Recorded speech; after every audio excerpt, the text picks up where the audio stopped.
Hey guys, it's me, the Cosmic Eye.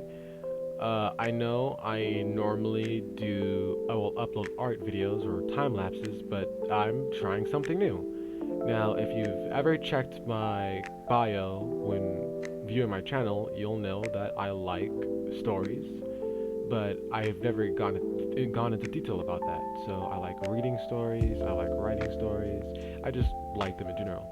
So I figured, I've thought about this for a while, but I'm finally doing it. I'm bringing something entirely new to the channel where I will be reading stories, horror stories, action stories, honestly, just doesn't matter, stories at all.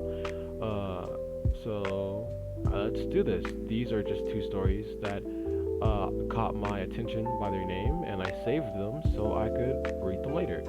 So, let's start with My Mother Begged Me to Burn My Dead Father's Clothes. I really wish I had listened. Okay. My mother begged me to burn my. Sorry, I have braces, so I stutter a lot. I just want to give you guys this heads up in advance. And sometimes I speak fast, which slurs my words. I just should just let this be known. This is my first attempt of doing any of this kind of stuff. Okay. My mother begged me to burn my dad's dead. My mother begged me to burn my dead father's clothes. I really wish I had listened. My father had my father had died very suddenly on a Tuesday afternoon. I was away on a business trip when I received a phone call from my mother. The doctor said it was a massive heart failure. He was sitting in his hospital bed recovering from a minor procedure, and then he was just gone. I booked the first flight back, but by the time I arrived, the hospital, I had, sorry. By the time I had arrived at the hospital, they had already moved him. I never got to say goodbye. The funeral was a blur. Uh, Sorry, my brain just stopped functioning. The funeral was a blur of black suits, bad coffee, and awkward conversations with relatives I had not seen in years. My mother was completely devastated. She did not cry loudly, but she walked around like a hollow shell of a person. She stared through people when they spoke to her. I stayed with her for a few days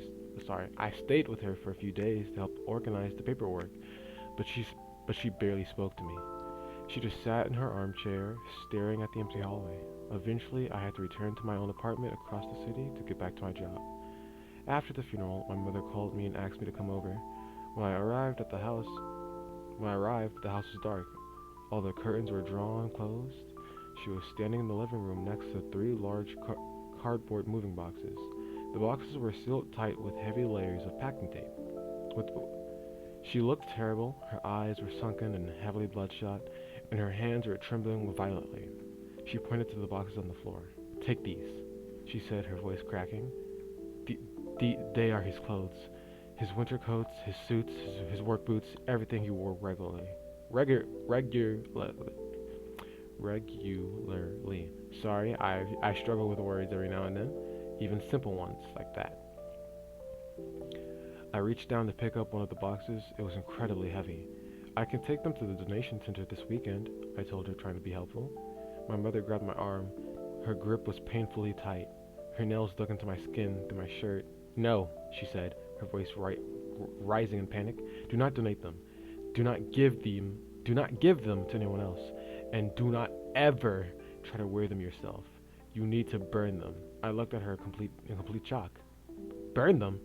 Why would I burn them? These are expensive clothes. Someone could use them." Tears started spilling down her cheeks. She was hyperventilating, shaking her head frantically. "Just burn them, please. Take them far away from here, pour gasoline on them, and burn every single piece. I cannot do it. You should do it. I cannot do it. So you should do it." I realized she was not making sense. Grief does terrible things to the human mind. I assumed the stress of losing her husband of 40 years had pushed her into a temporarily manic state. Seeing his clothes hanging in the closet was probably too painful for her to handle, and the idea of strangers wearing them must have felt like a violation of his memory. I did not want to argue with her in her current condition. "Okay," I lied, keeping my voice calm and soft. "I will take them and I will burn them today. You don't have to worry about them anymore." She let go of my arm and slumped back down into her armchair, covering her face with her hands. I carried I carried the 3 heavy boxes out to my car, loaded them up into the trunk, and drove them back into my apartment. When I carried the boxes into my living room, I sat on the couch and stared at them. I felt a deep sense of guilt about lying to my mother, but I simply could not justify burning my father's belongings. It felt incredibly wasteful, and more importantly, it felt wrong. My father was a hard-working man. He took pride in his appearance. His heavy wool trench coat, his tailored suits, and his thick leather work boots were physical reminders of the man he was. Destroying them felt like erasing the last physical traces of him from the world. I decided to disobey her strict instructions. I went into my bedroom and opened my closet door. I had plenty of empty space in the dark. Sorry. I had plenty of empty space on the racket. I grabbed a pair of scissors, cut the heavy layers of packaging tape. No, I said it right, my bad. Of packing tape, and opened the first box. The smell hit me immediately. It was the distinct, comforting smell of my father. Oh, okay. I thought it was going to be a bad smell, but this is a nice surprise. It was the distinct, comforting smell of my father, a mixture of old wool and the faint metallic scent of the machine shop where he used to work. I bought a set of sturdy wooden hangers and began carefully hanging his clothes in my closet. I hung up the heavy winter coats, the gray and navy suits, and the thick flannel shirts. I took his heavy steel-toed leather boots and lined them up neatly on the floor beneath the hanging clothes. For the first few weeks, having his clothes in my closet built me For the first few weeks, having his clothes in my closet brought me a strange sense of comfort. Every morning when I opened the door to get dressed for work, I would see his heavy trench coat and feel a brief warm memory of him. It felt like I was preserving his legacy in my own small way. But as the first month passed, I started to notice something strange about how the clothes were resting on the hangers. When you hang a piece of clothing, gravity naturally pulls the fabric straight down. The shoulders might hold their shape because of the wooden hanger, but the torso and sleeves should fall flat and empty. My father's clothes did not hang flat. They held a bulky, three-dimensional shape. The heavy wool of the trench coat puffed outwards in the chest, and the sleeves bowed outward with a slight curve, leaving a visible gap of empty air between the arms and the torso of the coat. Sorry, I'm reading so weirdly today. I've been off all day. The pant legs of the suit did not crease flat together. They hung open in a cylindrical shape. Ooh, is it like the ghost of his father or her father? I don't know if the MC is supposed to be a chick or a dude, but if it's like the ghost of our father, I'll just say it since I'm reading the story. If it's like the ghost of the father still like in the clothing, that's so creepy and cool. Where did I just say cylindrical shape? Okay. It looked exactly as if an invisible person was still standing inside the clothes, holding their breath. I found it unsettling, but I tried to rationalize it. The clothes were made of thick, heavy materials. They had been worn by my father for years, and he was a large, broad-shouldered man. I told myself that the stiff wool and heavy leather had simply molded to his body shape over time, and the stiffness of the fabric was retaining the shape even on the hanger. Whenever I noticed the clothes puffing out, I would reach out and press my hands firmly against the chest and sleeves, forcing the fabric to fold flat. But every time I opened the closet door the next morning, the clothes would be pushed back into that bulky three-dimensional form. Then the sound started. Let me just scroll a little bit more. Then the sound started. It happened late at night, usually around 2 or 3 in the morning. I am a light sleeper, and the absolute quiet of my apartment makes every small noise noticeable. I was lying in my bed, staring at the ceiling when I heard a faint rhythmic wheezing sound coming from the direction of the closet. It was a slow, wet sound, an inhale followed by a long, scraping exhale. It sounded like an old set of bellows slowly drawing in air and pushing it out through a narrow clogged pipe. Sorry about that. My apartment building is very old. Constructed sometime in the early 1940s, the heating system relies on a network of heavy iron radiator pipes that run through the walls and floors. The main vertical pipe for my unit runs directly behind the drywall of my bedroom closet. During the winter, the trapped air and the changing water pressure in those old pipes often creates strange clinking and hissing noises. I convinced myself that the wheezing sound was just the plumbing. I told myself that the boiler in the basement was pushing steam through a narrow valve behind the closet wall. I'm sorry.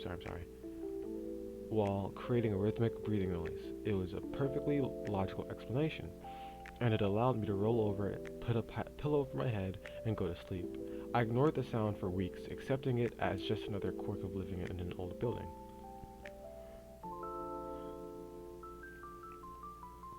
The situation escalated entirely on a Tuesday. The situation escalated entirely on a Tuesday morning. I woke up at my usual time, took a shower, and walked into the kitchen to start the coffee maker. The kitchen is at the end of a long hallway that connects to the living room and the front entrance. The floor is covered in cheap white linoleum. Sorry, it's been a while since I've actually seen that word.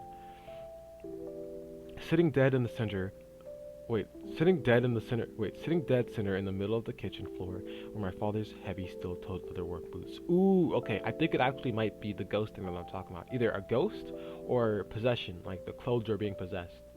Almost the same thing, but, whatever. Um, Steel-toed work boots. I stopped walking and stared at them. They were placed side by side, angled slightly outward. It was the exact specific stance my father used to take when he stood at the sink to wash the dishes. My heart started beating very fast. I live completely alone. I do not have a roommate, I do not have a partner who has a key, and I do not own any pets. I walked quietly back down the hallway to the front door. The deadbolt was firmly locked. The heavy metal chain was still securely fastened to the wall bracket. I checked the living room windows and the fire escape window, I checked the living room windows and the fire escape window in the bedroom. Everything was locked tight from the inside. I walked back to the kitchen and stared at the boots. I tried to find a logical explanation. Sorry, but there is no logic behind this. You gotta realize that something's up by now. Sorry. I wondered if I had started sleepwalking. Well, sleepwalking? Seriously? You wake up in the... No, not wake up. You get up, move your shoes your dad's shoes to the kitchen, and then get back in bed, and you put them the exact same way that he stood in them. Yeah, that's not sleepwalking, bud. Actually, no, sleepwalking can do a lot of strange things, but that's just not one of them, for real. Okay, where was I? Sorry, I got on my own little rant and lost my placing. I wondered if I had started sleepwalking due to the stress of the funeral and lingering grief.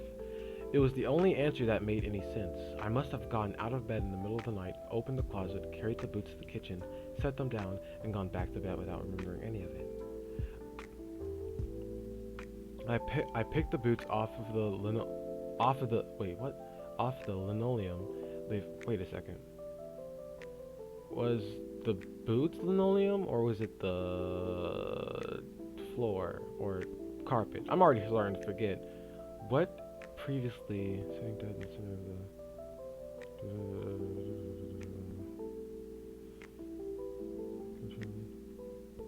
Okay, the floor is covered in cheap linoleum. What is that? Linoleum. I'm curious now. Okay.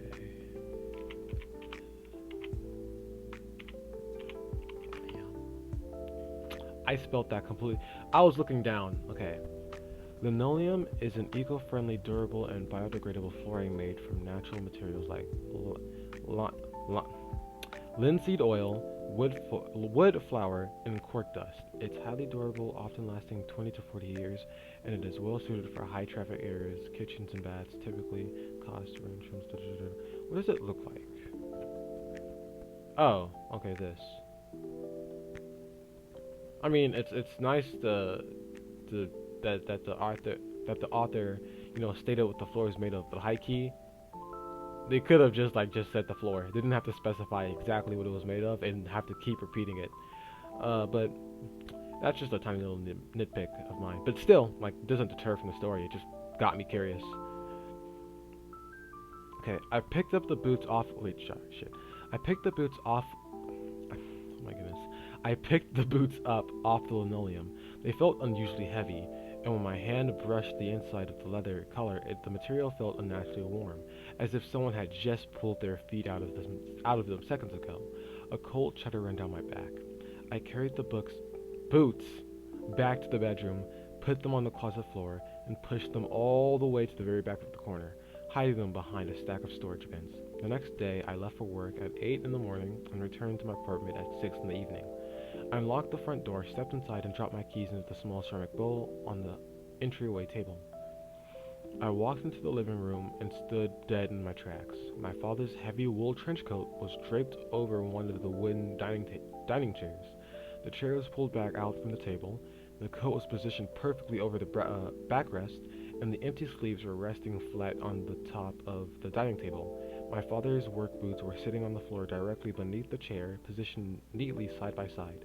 It looked exactly like a person was sitting in the chair, resting their arms on the table, waiting for dinner. The sleepwalking theory completely evaporated. I had been at work all day. I had not been asleep. Someone else had moved the clothes. Okay, so the person is still thinking rationally. Honestly, that's fair. Like, I wouldn't want to think of something supernatural going on in my house. Well, first of all, let me just say, I do believe in ghosts, but like, I would need like some good evidence to actually believe I'm being haunted for real. So I can't put too much like heart on the what reader author fucking character on the character, because like if something spooky was happening to me, I'd want to rationalize it before I want to go to the supernatural, because I feel like that's way more terrifying than like an actual person. Okay, I lost my track. Shit. Okay, yeah. A deep, boiling anger mixed with extreme paranoia washed over me. I assumed that someone was breaking into my apartment. I thought maybe the building superintendent was using a master key to enter my unit while I was at the office, or maybe a previous tenant had made a copy of the key and was coming in to mess with my head. I ran through the entire apartment, checking my drawers, my electronics, my small safe in the my small safe in the closet. Nothing was missing. Nothing else was disturbed. The intruder had not taken any money or valuables. They had simply walked into my bedroom, taken my dead father's clothes out of the closet, and arranged them at the dining table. The sheer bizarre nature of the act terrified me more than a simple robbery would have. I decided I needed an absolute proof. Wait, shit. I decided I needed absolute proof before I called the police or confronted the building management. I needed to see exactly who was coming into my home. I rummaged through my dark drawers and found an old smartphone I had all I'm not into it today, I'm sorry. And found an old smartphone I had stopped using a few years ago. The camera still worked perfectly. I cleared out the storage memory and downloaded a free security application that records videos automatically whenever the camera lens detects motion in the room. That is not the route I thought we were gonna go. I thought we were just gonna set up our phone camera either pointed at the closet or somewhere randomly in the house, but the closet would make more sense. We'd point it at the closet and then just hit record and then go to sleep. But an app works too. That night I moved. Wait, yeah. That night I moved the trench coat, and the boots. Jesus, I don't know why I keep trying to say books. I don't know why. Boots back to the bedroom closet and shut the door. I took the old smartphone into the kitchen. I propped it up on the counter, leaning it firmly against the coffee maker. I adjusted the angle of the lens carefully so that it had a clear, wide view of the entire hallway.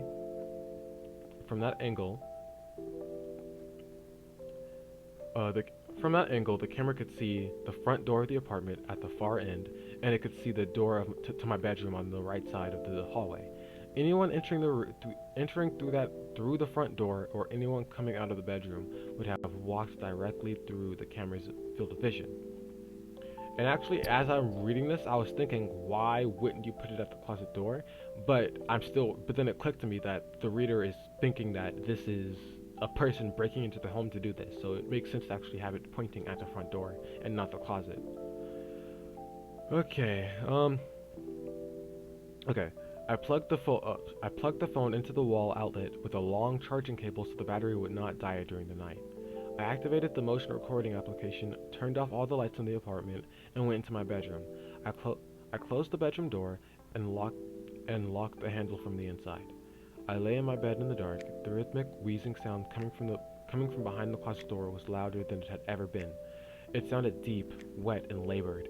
I put foam earplugs into my ears, pulled a heavy blanket over my head, and eventually managed to fall into an exhausted, uneasy sleep. The next morning, I woke up right as the sun was coming up. I immediately looked at the bedroom door. The lock was still turned. The door was still shut. I felt a brief wave of relief. I unlocked the bedroom door and walked down the hallway to the kitchen. The old smartphone was exactly where I had left it, leaning against the coffee maker. I had picked it up, tapped the screen to wake it up, and opened the security application. The application showed that it had recorded one continuous video file during the night. The video was exactly 3 hours and 42 minutes long. I filled a mug with tap water and put it in the microwave to make instant coffee, and sat down at the dining table. I took a deep breath, hit the play button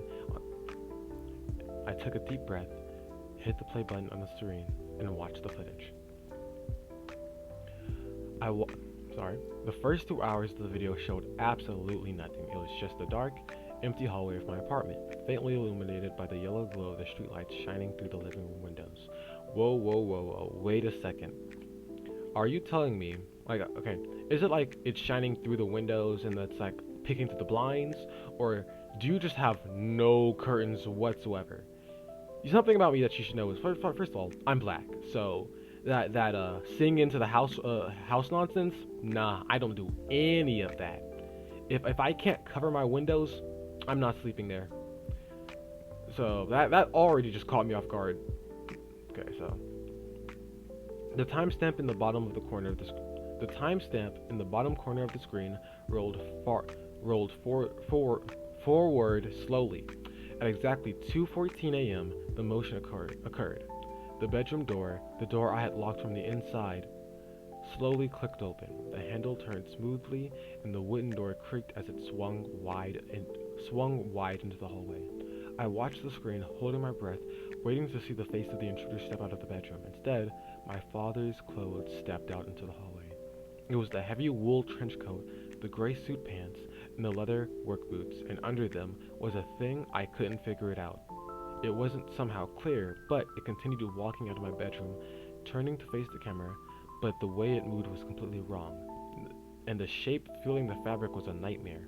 The clothes were way too big for whatever was wearing them. The thing inside the fabric was incredibly tall and impossibly skinny, and the heavy wool coat hung off its narrow frame like a discarded blanket. The bottom hem dragging across the hardwood floor.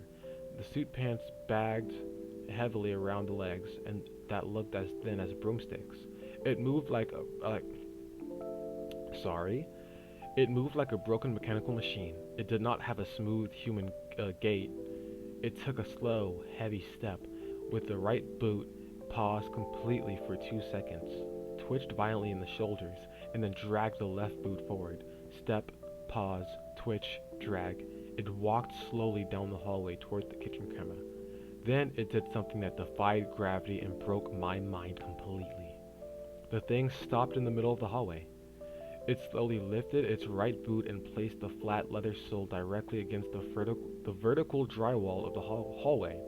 It lifted the left boot and placed it higher up on the wall. It continued to walk. It walked straight up the vertical wall of my apartment, the heavy boots making quiet thudding sounds against the drywall. It reached the corner where the wall met the ceiling, and it stepped onto the plaster above. It was crawling upside down across my ceiling, moving toward the kitchen. Oh my goodness, that spooks me. And the reason why that actually has a chill up my spine right now is because when we woke up and went to the phone, we never mentioned seeing anything move. So I'm thinking, okay, maybe something didn't move, or maybe something moved and then went back into the closet. So now I'm thinking, as we're watching this, the clothes are above us, and that is creepy. Also, while I'm already on this tangent, I no longer believe that it is the father's ghost or spirit haunting or possessing the clothing, given that it said it was like it didn't fit the clothes at all, and these are our dad's clothes and they fit him perfectly fine. So that leads me to believe that there's just straight up a demon just stuck with the clothes. I don't know what or why, but I maybe we'll find out. Okay. Uh, it was wait, where did I last read? It was crawling upside down across my ceiling, moving toward the kitchen. The head of the trench coat, where a human head should have been, twisted around with a sickening, rapid snapping motion, rotating a full 180 degrees so the open collar was facing forward. Because the thing was upside down, gravity pulled the loose sleeves of the trench coat and the wide cuffs of the suit pants downward, exposing the inside of the clothing to the camera lens. There were no human arms or legs inside the clothes. There was no flesh, no bone, no skin. The hollow tubes of the sleeves and the pants were packed completely full of thousands of writhing, pale hair-like tendrils. What? Okay, no demon, I believe, but something worse? They looked like a massive tangled knot of blind white tapeworms. They were thick, dark, and constantly twisting around each other, sliding and squishing together to form the rough, cylindrical shape of a human limb.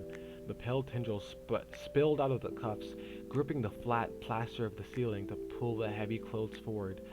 The sliding sound of the tendrils rubbing against each other was clearly picked up by the microphone on the phone. The thing crawled across the ceiling until it reached the kitchen. It dropped from the ceiling, landing on the linoleum. Jesus, you've got to stop it. Stop with yes, we get it. The floor was made of linoleum. You don't have to keep repeating it, man. Honestly, just saying it the one time was good enough. Landing on the floor. I was gonna say floor. I was going to skip the linoleum part and just say floor. And then when I did say floor and then looked over to the next part, it said floor already, so that's why I stopped. Sorry. Landing on the floor with a heavy, solid crash. That shit had woken me up. It stood straight up, towering over the kitchen counters. I watched in absolute horror as the tall, worm-filled shape stood in front of the cold stove. It raised a sleeve, the pale tendrils pushing out of the cuffs, grasping the cuffs to grasp the air. It began to move, its empty sleeve in slow, circular motions over the unlit burner. It reached over to the cabinet, opened an invisible door, and pantomimed pulling out a pan. It was mimicking my father, acting out the exact routine my father used to perform every single morning when he cooked eggs for breakfast. I was thinking that it was like doing stuff, like cooking.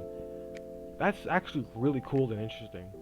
So is this like the father's spirit, like in worm form or something? I don't know.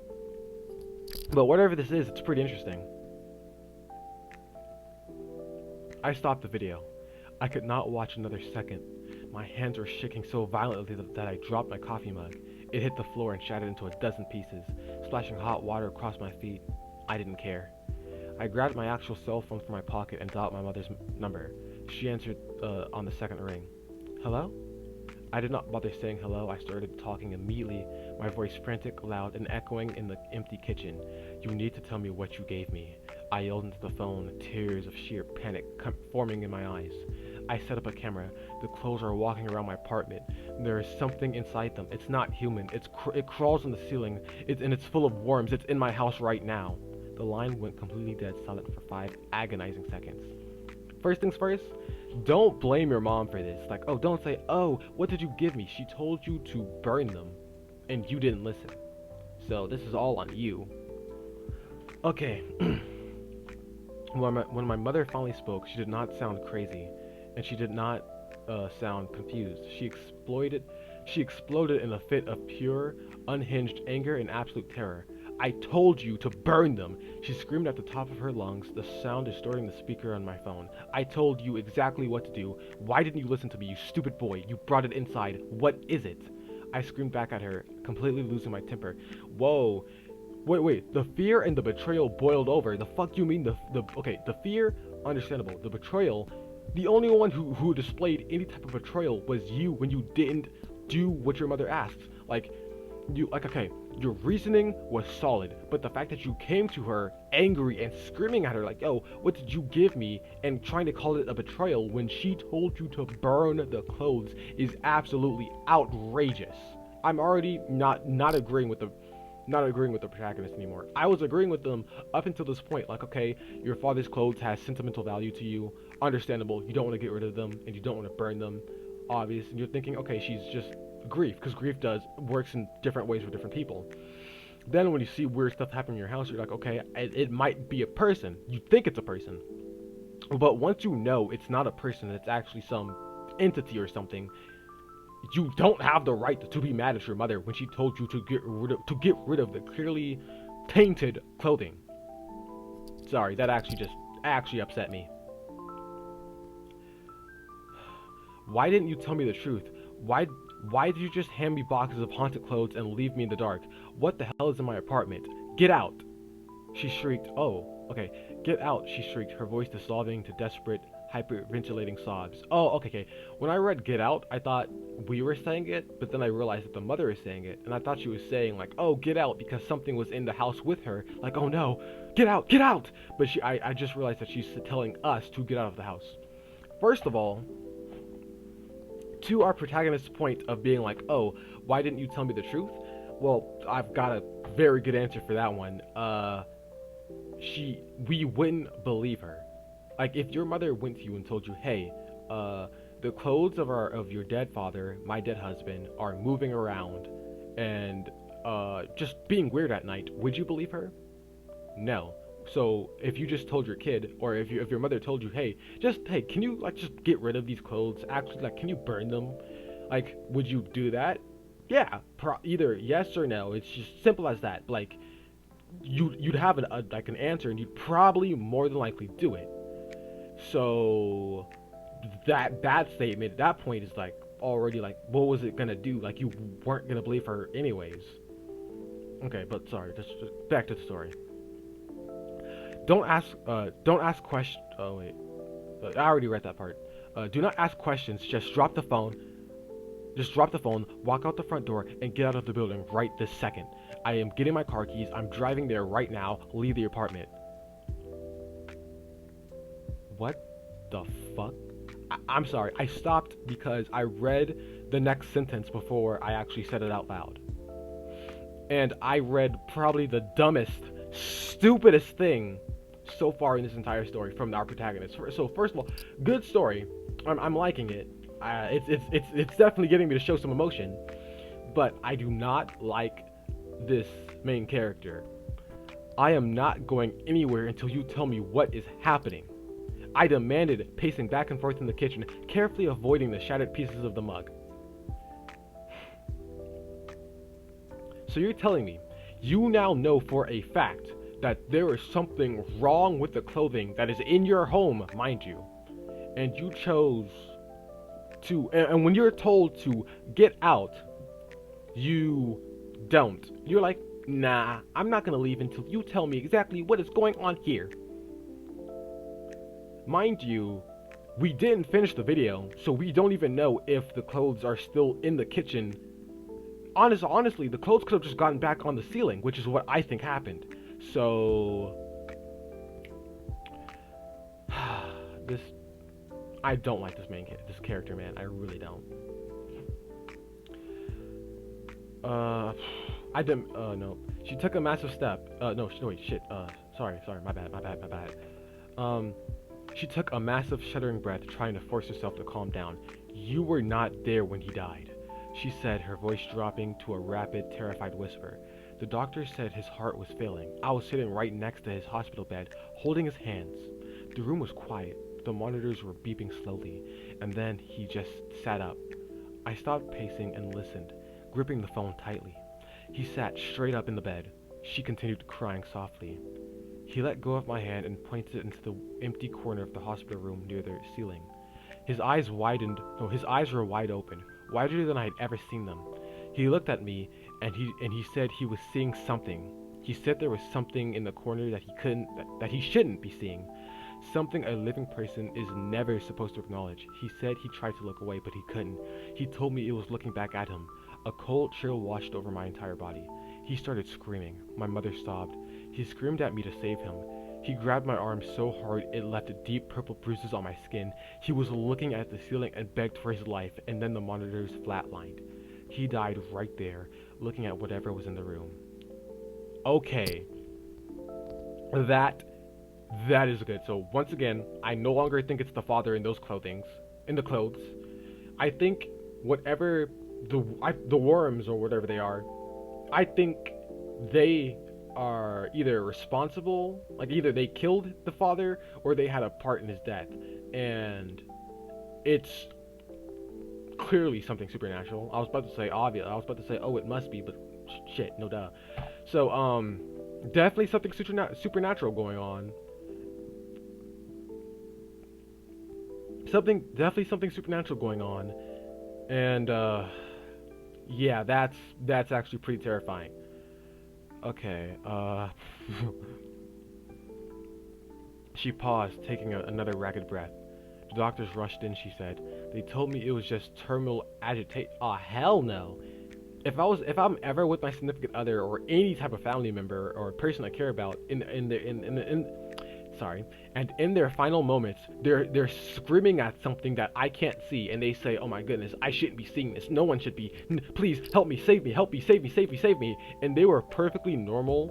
Like I don't mean normal. Like, okay, you're obviously on death's door, but I mean like, you clearly were in your right. You were sane, like you're in your sound of mind, and you were like, just right there, you're about to die, and then you just spring to life in panic and fear. I'm not gonna take that as it's just what happens when people are about to die or terminal agitation. No, I'm taking that as just as gospel. I'm not gonna be cool with this. I'm sorry. This is just part of my process of reading, just yapping to myself out loud, or actually technically to you guys. They said dying brains misfire and cause terrifying final hallucinations. I wanted to believe them, I really did. I went home and tried to plan the funeral, but it wasn't a hallucination. I am right there with the mother. I am not about to see some horrifying experience like that and be like, nah, it's just some hallucination that his brain came up with when he was dying. Nigga, if anyone sees anything or says something about seeing something in their final moments, bro, they are literally right there at death's door. I'm taking whatever they say like it's the truth and nothing but the truth.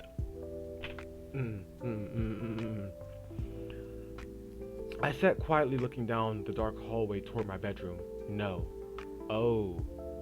Well, wait a second. She wept. I'm sorry. This is the part that had me just say what I just do what I just said. A few days later, I started hearing heavy boots walking in the hallway at night. I would wake up and find his winter coat hanging on different hooks in the mudroom. I felt something standing behind me when I washed the dishes.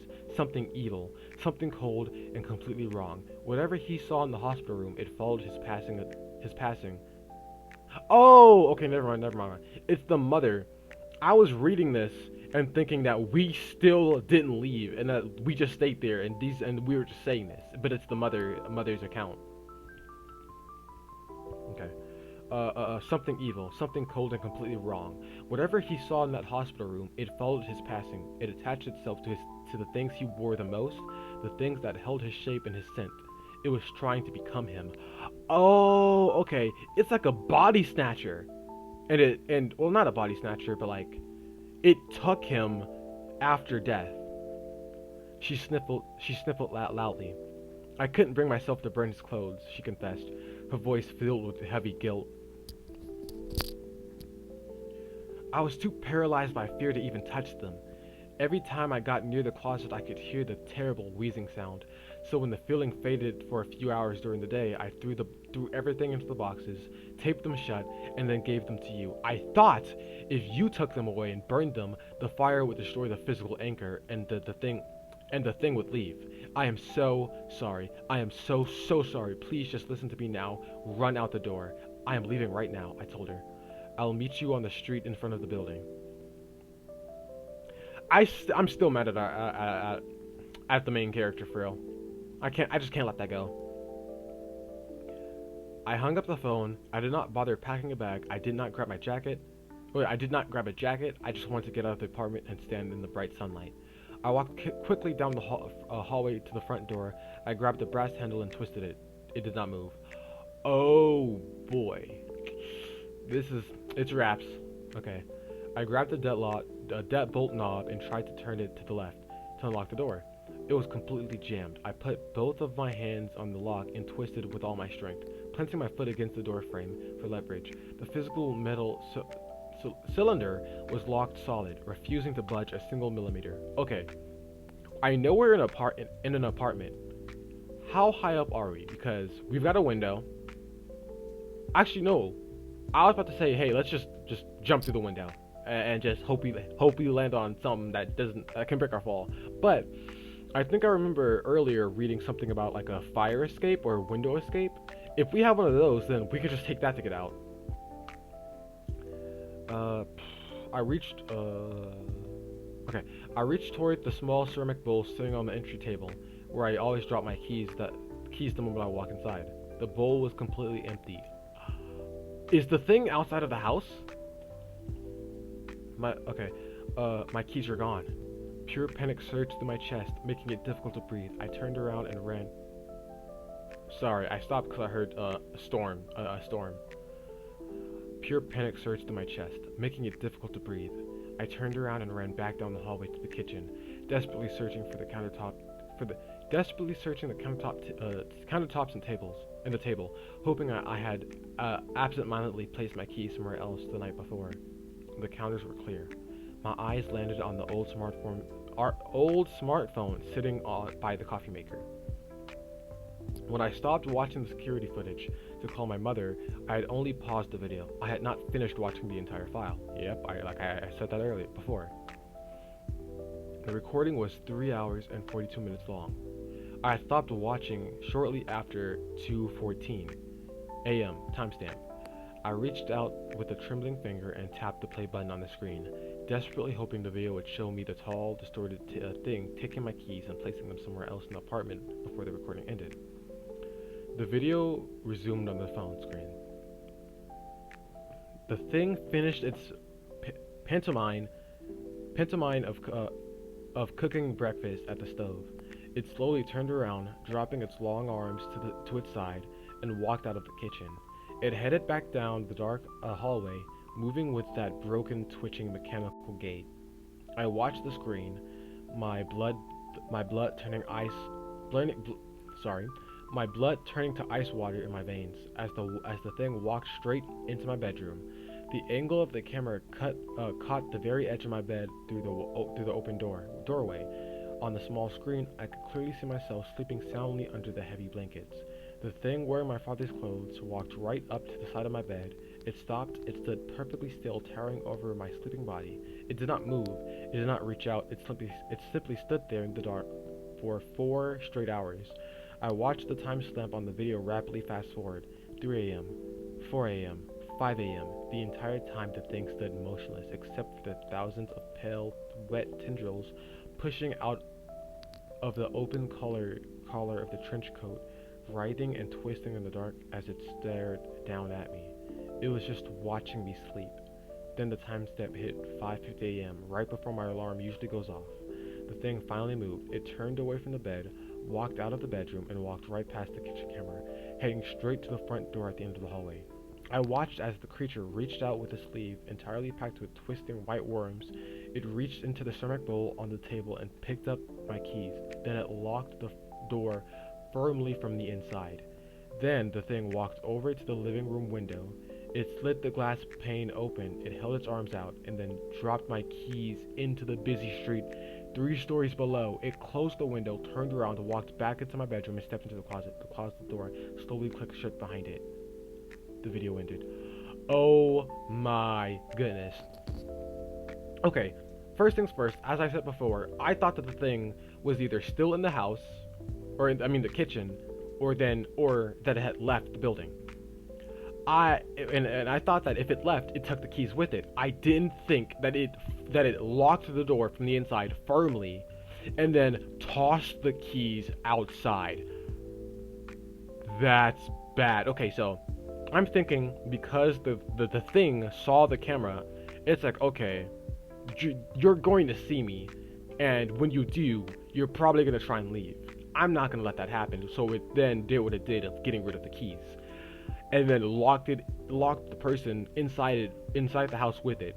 That's some good writing. That's also super terrifying. My hairs are on their ends right now. Oh boy. Another thing that I wanted to mention was it said that the video was 4 hours when I'm pretty sure earlier and every other time it mentioned that the video was like 3 hours, but I could always just be misremembering that. But okay, let's move on. Okay, I dropped the phone. It hit the, oh my goodness, you and this floor, man. I dropped the phone. It hit the floor. The glass screen cracking across the middle. I was locked inside. The keys were gone. I stood in the kitchen and completely frozen in terror. I slowly turned my head toward the dark hallway. The apartment was absolutely dead silent. Then I heard a sound. It was the distinct, sharp sound of the wooden closet door in my bedroom, slowly creaking open. First of all, I'm running. I am trying. I'm putting all my strength into trying to get that door open. Because from the sounds of it, you don't need the key to actually lock the door.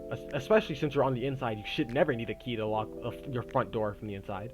So you should be, maybe with enough strength you can get it open. But if you can't do that, I am taking my chances with the window. Because I am not trying to find out what that thing has in store for me. 2, that would have been a good stopping point.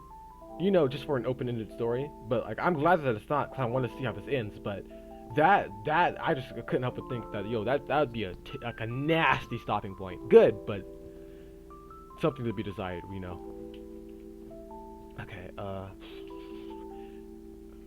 a heavy leather boot hit the hardwood floor with a loud, solid thud. Then the other boot hit the floor.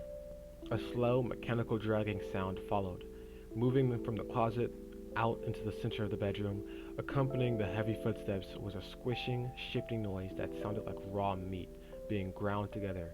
It was the sound of the thousands of pale tendrils moving against each other, each other inside the heavy wool fabric. The footsteps were coming out of the bedroom. They were moving into the hallway. I did not think and just ran. I sprinted out of the kitchen, across the hallway, into massive strides, threw myself into the bathroom and slammed the heavy wooden door shut behind me, then reached up and threw the sliding metal deadbolt firmly into the locking plate on the frame. I backed away from the door until my calves hit the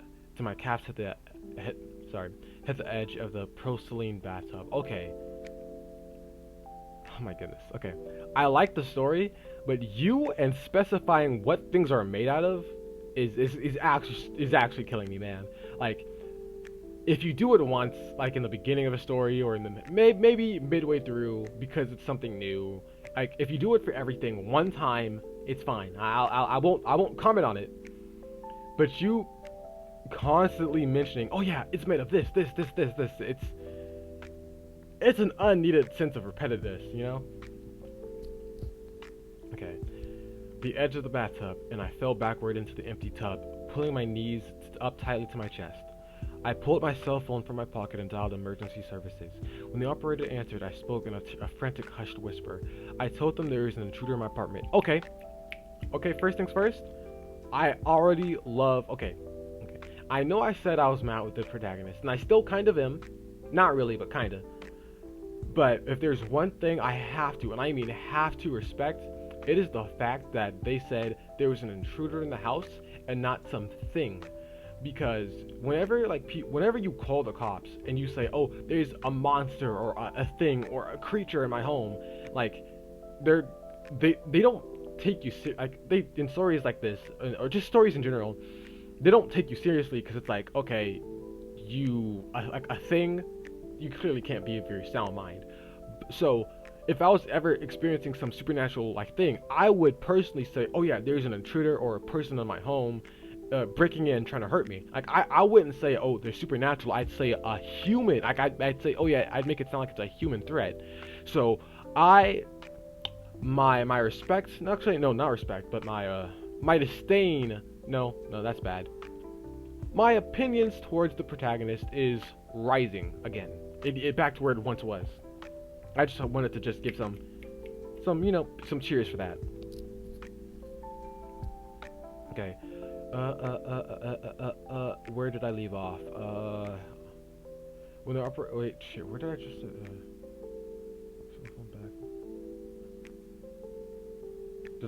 did I skip something while I'm okay, wow. Sorry, it's just, I'm trying to find where I was. Whatever. I backed away from the door into my calves hit the edge of the bathtub and fell backward into the empty tub, pulling my knees up tightly to my chest. I pulled my cell phone from my pocket and dialed emergency services. When the operator answered, I spoke in a. Okay, no, I think I did read that part. For some reason, I thought I didn't read that part. My bad. I told them there was an intruder in my apartment, that I was locked in the bathroom, and that they needed to break the front door down immediately. The operator promised me that officers were en route and told me to stay on the line. I muted my microphone and sent a rapid text to my mother, telling her to stay in her car and wait for the police on the street. I am sitting in the dark, empty bathtub right now, staring at the locked bathroom door. The police are coming, my mother is coming, but the heavy, dragging mechanical footsteps have reached the hallway. They are standing right outside the bathroom door. I can see the dark shadow of the heavy leather work boots blocking the silver light under. The sliver of light under the door gap. I can hear the squishing sound of the twisting tendrils pressing heavily against the door, against the other side of the thin wooden panels. The doorknob is slowly, methodically turning back and forth, testing the lock. I don't know how long this hollow interior door will hold under the weight of whatever is out there. I don't know if the police will arrive in time, or if standard issue bullets will even do anything to a creature made entirely of dark worms wearing a dead man's suit. I am writing this all down on my phone while my battery still has a charge, posting it anywhere I can. If my door frame splinters, if the police are too late, and if I do not make it out of this bathroom alive, I need people to know exactly what happened in this apartment. First things first, I'm gonna like it. Secondly, that was a good story. I was thinking to myself as I was reading that, like, what if like the worms like get out of the clothes to then get underneath the gap, and that would be awful. But that's not what happened. Now, man. That this is just a good story overall.